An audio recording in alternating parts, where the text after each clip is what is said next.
Namaskar and Adab to all my friends from your friend astrologer and guide Irfan, once more with you from your very own channel Astro Assurance.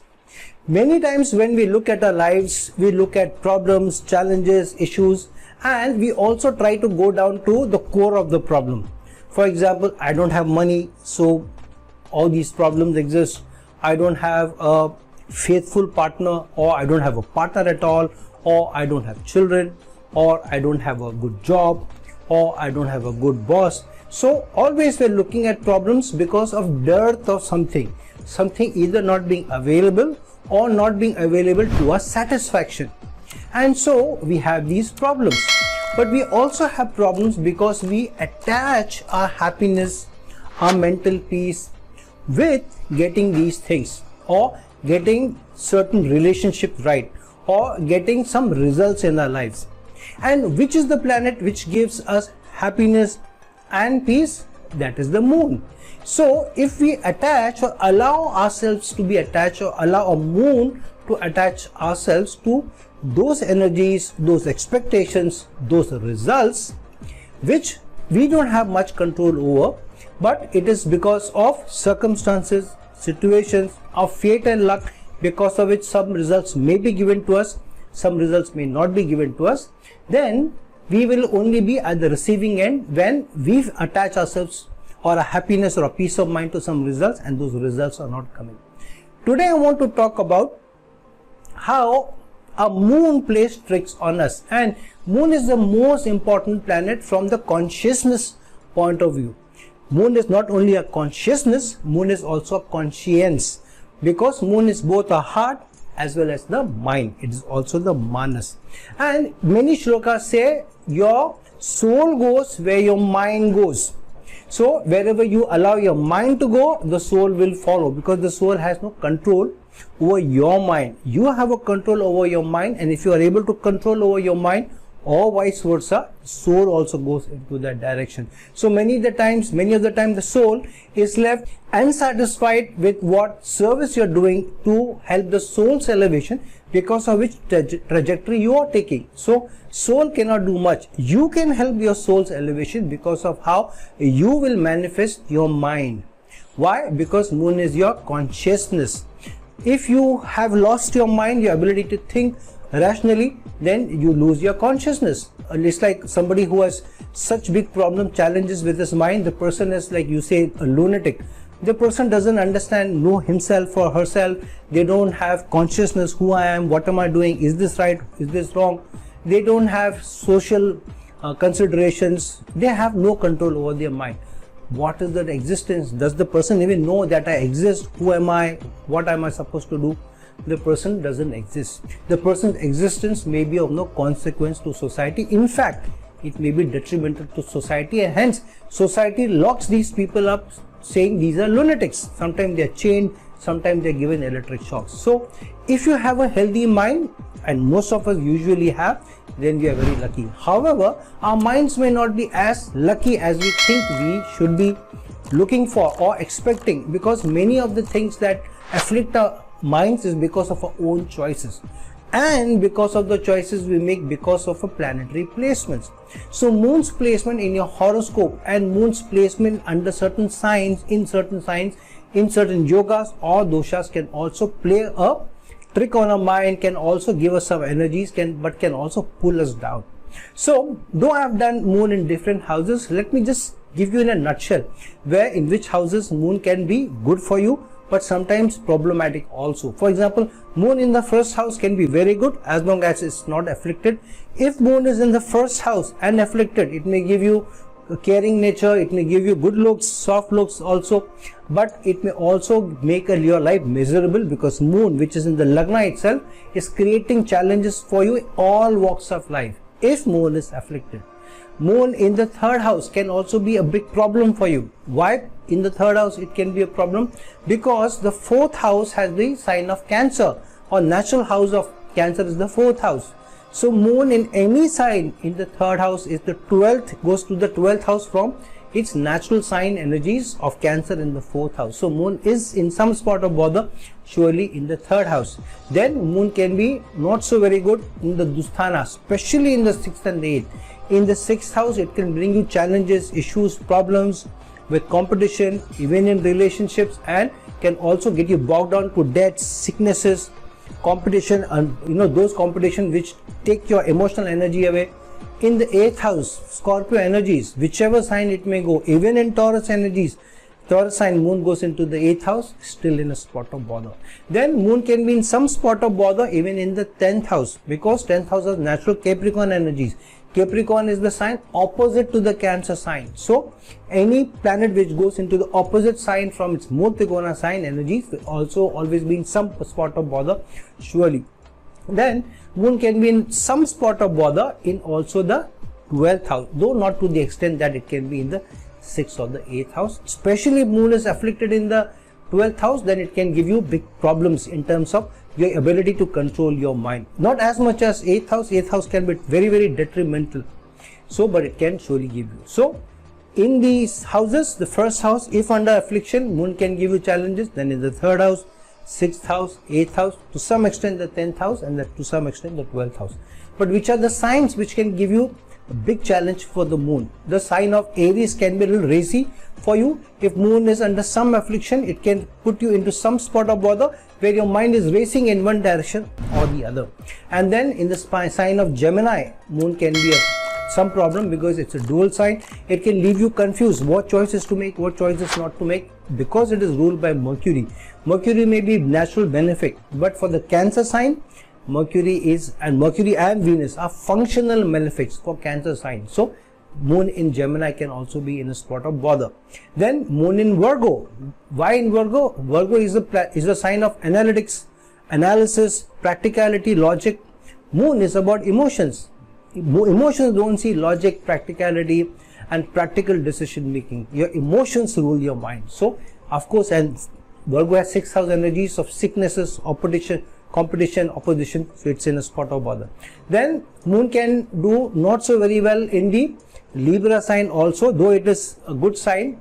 It's Kendra to the Cancer sign, but it can give you a spot of bother. Why? Because sometimes the person trying to balance, which the Libra sign represents, balance in relationships, balance in partnerships, balancing in team effort, balancing in any relation that they have who they have to work with on a day-to-day basis. Sometimes they try to do slightly more, assuming that I'm being more fair, but usually they end up doing more. It is like this: if you have a cake piece and you need to cut it in 2 pieces, for you and your friend, a very good friend of yours, normally you may give a slightly bigger piece of the cake to your friend, unless you like the cake more than him. If you are a sibling, if you are in your teenage, obviously you may cut a bigger piece for yourself. But if you're in the late 30s or 40s, you may still want to give a slightly bigger piece to your sibling, unless the person has diabetes or is not allowed a piece of cake. So it is more about how sometimes you try to be more liberal with your emotions, with some relationships, wanting to be giving more.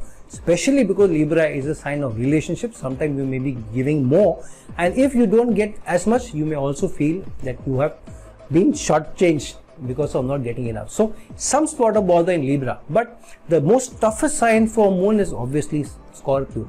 And if moon goes into the Scorpio sign, obviously in the 8th house it is big spot of bother, but if it goes into the Scorpio sign in the Lagna, or goes into the Scorpio sign in the 3rd house, or in the Scorpio sign in the 6th house, or in the Scorpio sign in the 10th house, which can bring you emotional challenges related to work. And if it's in the Scorpio sign in the 12th house, then it can be a big problem. It can end up putting you into lunatic asylum also. So don't get scared just because your moon is in Scorpio in the 12th house doesn't mean you're going into lunatic asylum.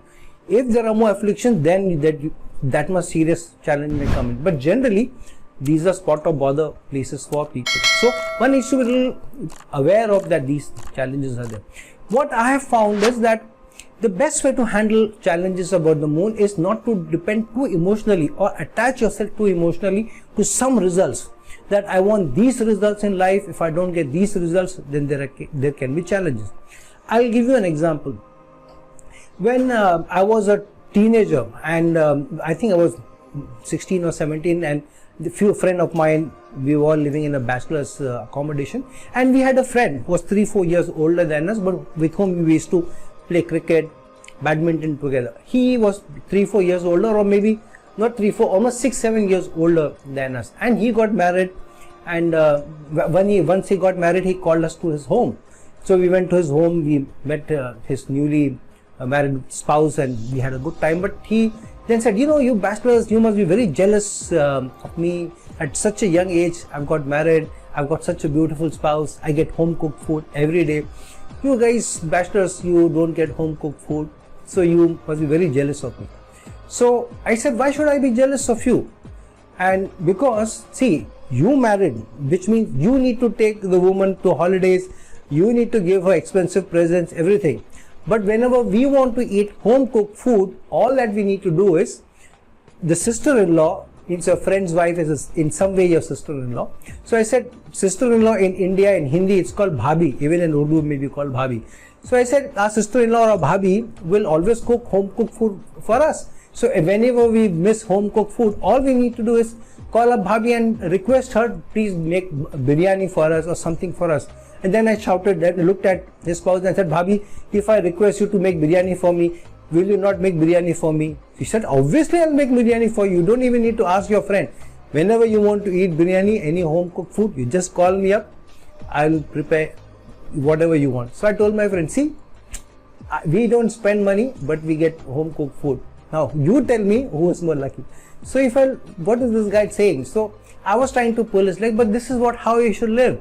Some results may be given to you by the zodiac, because of some results being given to you on a platter. Some results will come to you because you have to work hard towards them. Some results may not be given to you because of whatever, your karma, your negative karma, your karmic debt you need to pay off. But you can always find solace in some way or the other. I also remember another instance.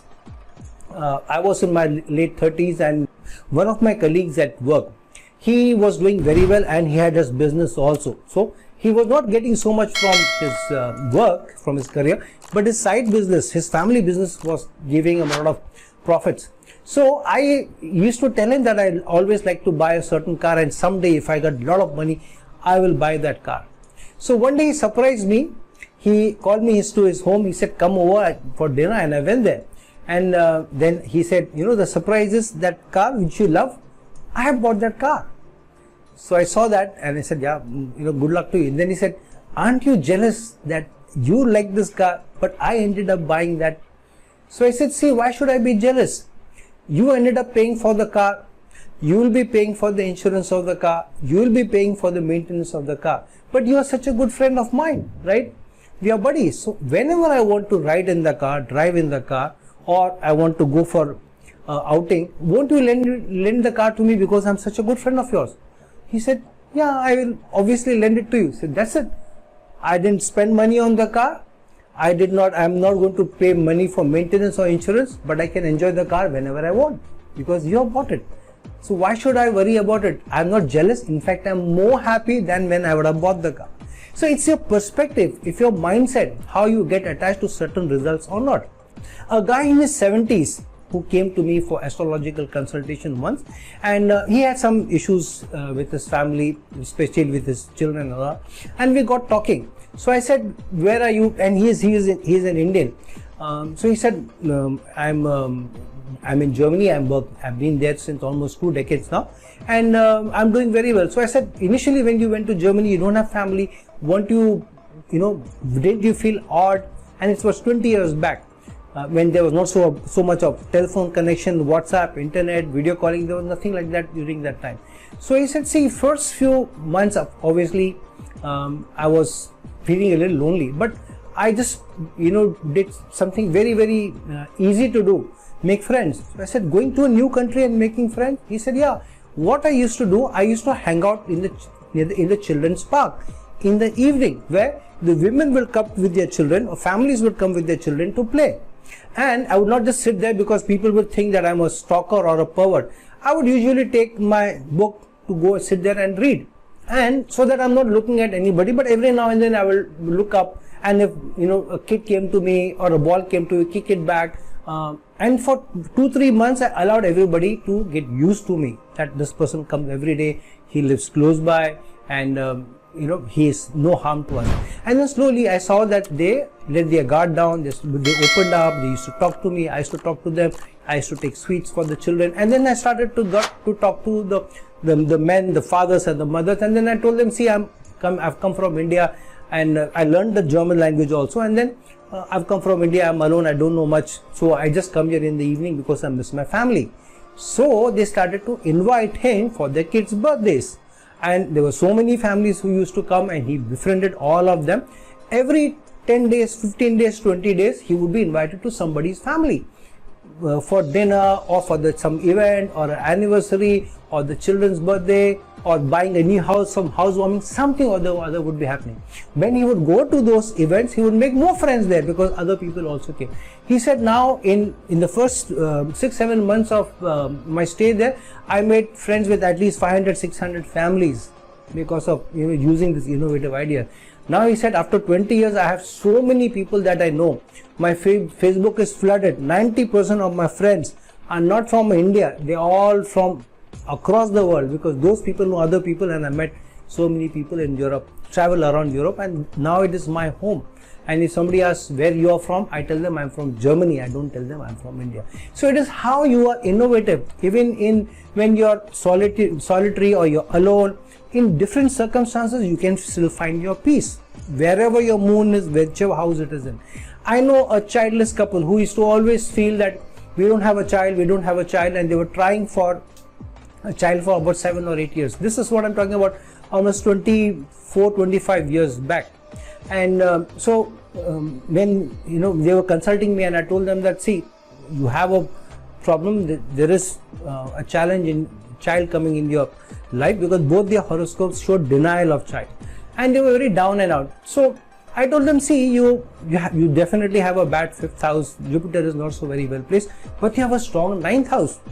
Why don't you love travel, both of you have a strong 9th house, why don't you both travel? You can, if you have children, you'll be bogged down, you have to attend to pay the school's fees for the child, and then you may not be able to travel as often because children's exams is on, children's school is there, some activity is there, parent-teacher meetings are there, and all that. And you will be ending up spending too much money on the child care, bringing up the child. Why don't you travel? So this couple felt that that's a great idea. So what did they start to do? Both of them take their backpacks, get a visa, and travel. Now, because they didn't have children, they could easily plan. Both of them were working people, so they would plan 3 months, 4 months in advance. Now we need to go to that country. So they would plan, and they would backpack, get a visa, and they would go off. And they would go around the country, not take too much luggage, and they enjoyed. And in about 15 years, they visited 80 countries. 80 countries, mind you. And what they do is they collect all the tickets and they collect all the boarding passes. So they have made an album only of the tickets and the boarding passes, because they've been able to go around the world. So sometimes there is an opportunity which is created for you, which the zodiac is giving you and pointing you in a certain direction. But what we do, we get bogged down because of one thing which is not available to us. Money is not available to us, a great spouse is not available to us, children are not given to us, or great success at work and career is not given to us. Something or the other, we allow to bog down our energies, and what happens? Then we are not grateful. If you are not grateful, then we are not able to see those areas which have opened up, because of which something else was denied, because you have to do something else. If you don't find what you are supposed to do, or what opportunity has been which has been created for you, you will never be able to be grateful, you will never be able to be thankful. So even in the most severe of situations, be thankful. Create opportunities, like this old man who lived in 20 years in Germany was able to do, or this couple who didn't have children found an opportunity, not having children, they were able to make their companionship very, very strong. They have been together for 20 years and they are very, very happy. They didn't even feel the need to even adopt a child. So don't allow one aspect of your life to eat into your happiness. For example, I find people every now and then cribbing, relationship, I don't have a spouse, this has happened, that has happened. Why are you so bothered about only relationship? What is relationship? Relationship may be 5% to 10% of your life. Your parents, your siblings, your health, your work, your friends, your career, your hobbies, your children, and then your spouse or whoever your relationship is. All these factors make up who you are. One thing cannot be 30, 40, 50, 60, 70% or 100% of your life. That's not fair, because you have so many compartments which you need to tick those boxes. And if you're giving too much space to one, then it is wrong, because then giving too much space and that box being empty, then you always feel your life is empty. Fill up your life with different activities. If one thing is not given to you, look up at something else. If children are not given to you, look up something else that you can do. Develop a hobby, help with a social cause, travel, develop something creative, learn some artistic thing, join a band, work for some charities, work for the orphanage, help 10-15 kids bring up their education, help them. If your career is not doing so very well, find some purposeful work on the side. Cultivate a hobby, become very well in hobby. If you love to do something, you will do very well, and then teach somebody online, do some classes, prepare something, give classes to your neighborhood children and earn some money from it. But the satisfaction that you get, the happiness that you get will be very, very high. Put some money away for long-term investment. Make your financial security secure over a long period of time. That money, the small money that you keep putting in month after month, after 10, 15, 20 years becomes a huge amount of money which you don't realize. So even if you're not doing so very well in career, in spite of struggling, put some money away, you'll always be happy. But how do you know whether your moon is strong or not, specifically giving you some results or not? So firstly, you will see whether moon is in some houses or not, moon is in some signs or not. But a simple fact is, if your relationship, for example, with your mother is not being very good. Second, if you have not been able to make a home for yourself or some big assets or good assets for yourself in spite of trying a lot, then there is a challenge. If you don't have enough savings, even if you don't have a house, if you don't have enough bank balance and savings, today if you want to buy, say for example, a 2-bedroom flat, okay, an apartment house, will you be able to do, especially say if you're in the late 30s, 35, 37, 40, have you earned enough so far, or have you lost everything? If you have lost everything in speculation, in debts, in loans, or some property has been lost, whatever, and you have problems in your emotions, your problems with your mother, upbringing, and you have debts, then surely your moon is in a spot of bother. You need to be better careful of where your moon is taking you, where your emotions are taking you, because you, without realizing, sometime during the bad dasha, antardasha, or during a bad problem, suddenly you may feel you may be going down. This is especially important if your moon is, for example, as I said, in Gemini or in Virgo or in Scorpio sign, or in the Dusthanas or in the 3rd house, or even especially in the 8th house, then definitely it's a spot of bother.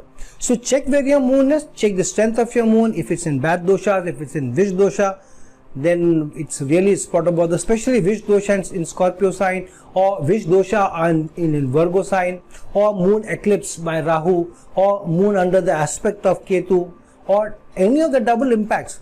Moon is in a dosha plus in a bad aspect, it can be a big challenge. And usually I've seen such people take one wrong decision after the other, and many times, especially relationship, especially emotional decision that they take rather than practical, can take you down the drain. So be a little careful where your moon is, which houses it is placed in, which sign it is placed in, and find your emotional harmony, find your emotional peace, rather than depending on people which can really take you down. Make those relationships, make those connections, or make those synergies where you are not too heavily invested in them, yet you are able to get enough nourishment, enough emotional support, enough emotional happiness as well.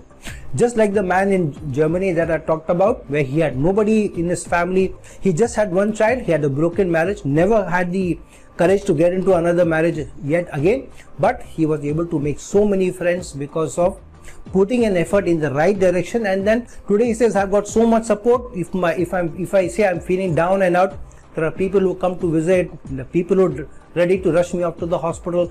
There are 3-4 people who have my number as a hot button on their phone, so I am well taken care of. I don't even miss my son now because of the friends that I have, network that I have been able to create. So at the end of the day, look and check for your moon, check the strength of your moon, how it is placed, where it is giving you troubles, where it is giving you emotional upheavals, where it is putting it down in the drain, down in the depths. Keep away from that, focus your energy somewhere else, and then through that be able to get your happiness and your peace of mind without getting emotionally bogged down and going through the emotional dumps. So friends, like this video, share this video, and if you're looking for a personal consultation from me, reach out to me at the links given below. Until some other time with some other video, this is your friend astrologer and guide Irfan signing off. Ciao.